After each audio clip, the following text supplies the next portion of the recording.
Rise and shine! Mga ka-RSP, eto na muli ang araw-araw na mag-inaabangang gabay, patnubay, palala at prediksyon ni Master Hans Kua ngayong araw ng Miyerkules, May 28. Kaya simulan natin.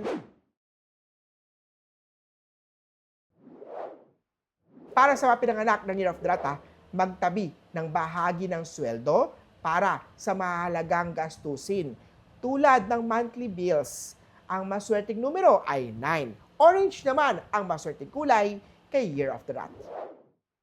Para naman sa mga pinanganak ng Year of the Ox, give importance sa small gesture ng iyong partner. Ito ay part ng pagpapalakas ng inyong relasyon. Purple at 4. Kay Tiger naman tayo, huwag kalimutan uminom ng vitamins para sa added na proteksyon. Copper at 5. Huwag magpadala sa pressure. Gawin lang ang lahat na makakaya.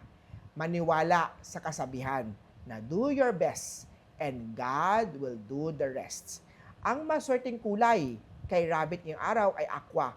Ang maswerteng number naman ay number 3 kay Year of the Rabbit ngayong araw.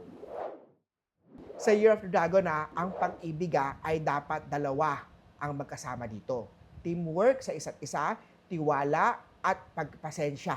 Ang maswerteng kulay ay cyan, number 7 naman swerte kay Year of the Dragon. Para naman sa Year of the Snake, rest well para iwasan ang pagka-burnout. Kaki at 3 ang maswerte kay Year of the Snake ngayong araw.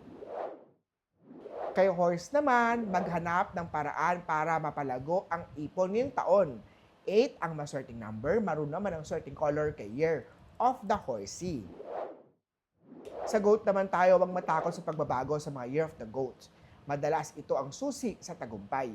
Yellow at 6.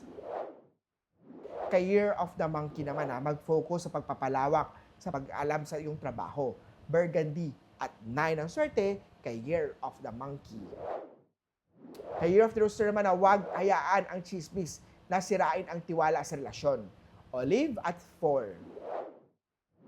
Eto naman, kay Year of the Dog, acceptance of one another's weakness is a sign of real love. Silver at 5. Sa Year of the Pig naman tayo, mag-set ng financial goals upang maabot ang iyong pangarap.